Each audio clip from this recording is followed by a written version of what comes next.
Oh, he has a knife. He has a knife. Pow, pow, pow. Oh, he has a pencil. Pow, pow, pow. It doesn't matter what you have.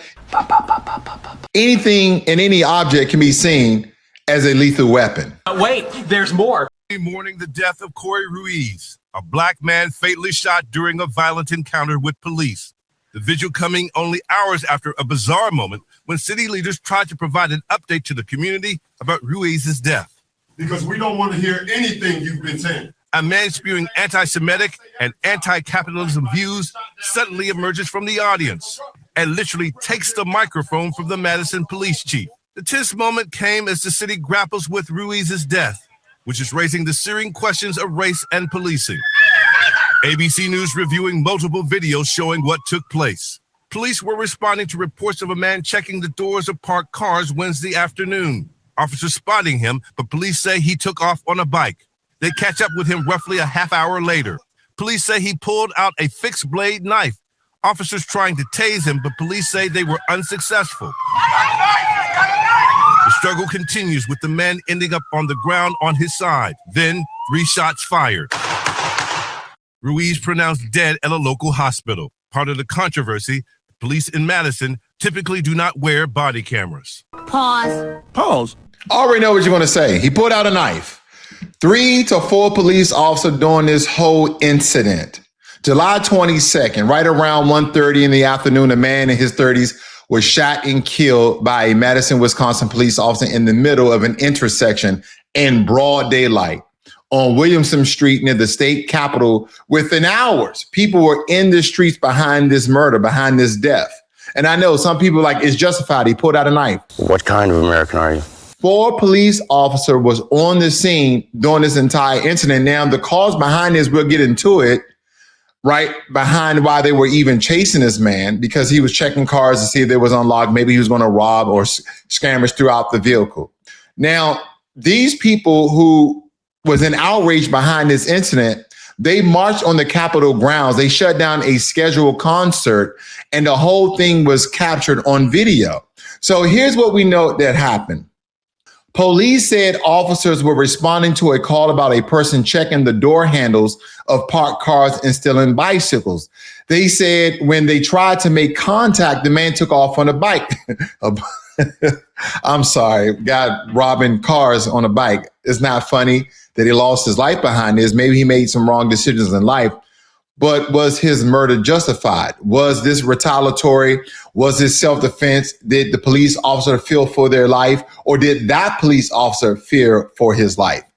No matter the reason, they end up catching up with him at Baldwin and Williamson. And in the department's own words, a physical struggle broke out in the middle of the intersection. Police say that the man was armed with a knife and that he injured an officer before he was shot. Now, I want you guys to stay with me and hear me clearly here. That is the police account, and it's not yet confirmed independently on a verified account. And the difference between those two things is the whole ball game. What is confirmed? A man is dead. All 4 officers involved are on administrative leave. And the Wisconsin Department of Justice Division of Criminal Investigation, not the Madison's PD investigating itself, has taken over the case. Why does this matter beyond one city? Because of what happened next, right? The community didn't wait weeks for a press conference. They moved immediately. Protesters filled the Capitol grounds, forced the cancellation of that evening's concert on the square, and a Wisconsin's candidate for governor was out there among them. That is a community that has learned from hard experience that the first 48 hours decide everything. Whether there's a pressure for real transparency or whether the story quietly gets managed into the ground. See, here's a part that the national desk isn't connecting for you. Madison is not an isolated headline. This happens all the damn time. Toxic. It is the newest wave in a whole month of them. Look at the pattern across just the last 3 weeks. Through anything. From anywhere. However far. Whatever it takes. Because it all starts with Lova. Your website, your app, all built on Lova. Built right, kept running. Lova did. Two separate investigations are running, one on whether a law was broken, one on whether department policy was broken. In Baltimore, the police released body camera footage in the July 5th shooting of 42-year-old Maurice Daniels on Clifton Avenue. Investigators say they recovered what they call a replica BB gun. The Maryland Attorney General opened an investigation within about 2 hours, and every officer involved was placed on leave. And in Meridian, Connecticut, on July 21st, officials released body cam video from a police shooting that 2 men are dead. 4 cities, 3 weeks, one thread running through all of it. The body camera has become the single most important witness in America. Every time I think I'm out, they pull me back in. Now, I want you guys to think about very quickly, we won't stay here, 1940s and 50s and 60s and 70s and 80s and 90s of all the Black people who have been murdered and killed by the police without any body cameras. Just keep that note. I'm not saying this young man was innocent of any crime that he may have committed, but is it justified that he lost his life over trying to rummage through cars, trying to see will car doors open, maybe to get a couple of coins or maybe something valuable? Is his life worth that? I'm just asking a question because you're going to come to your own conclusion anyway. That's just a terrible question. Next question. But nevertheless, this raises real questions, not just what's on tape, but who controls it. Now, when we watch the footage as we did, here's what I need us to be very sharp on, because this is the part that folks get played on. Body cameras were supposed to be the great equalizer. In a lot of ways, they are. Footage has convicted officers who lied, who has cleared officers who told the truth. Both things has happened. So basically, it's an equalizer. It's good for people who have been lied on by the police, and it's good for police officers who've been lied on by the public. So it's a win-win, no less, right? But a camera only tells the truth if somebody actually releases the whole tape uncut on a timeline that isn't designed to let the outrage cool off first. We cannot let the outrage cool off first. You're not wrong. Watch the language departments reach for in the first press release. Physical struggle, armed subject, charged at officers. Sometimes every one of those words is dead accurate. And sometimes those words are doing quiet work, right? They're doing the quiet work behind the framing. But framing the story before the public ever sees a single frame. That's not telling you that the police are lying in Madison. I don't know that, right? And neither does anybody else yet. That's literally why there's an independent investigation going on, and hopefully they are impartial with their investigation. What I'm telling you is the framing arrives first. The footage arrives later, and the gap between them is where the public gets managed. That's exactly why the Madison case has a good sign built into it. The state DOJ took it over instead of leaving the Madison PD to investigate its own officer, which is always one of the most silent tactics that police officers and police precincts and police officers get off on when they investigate themselves. Did you do that? Of course I didn't do that. All right, free to go. Magic.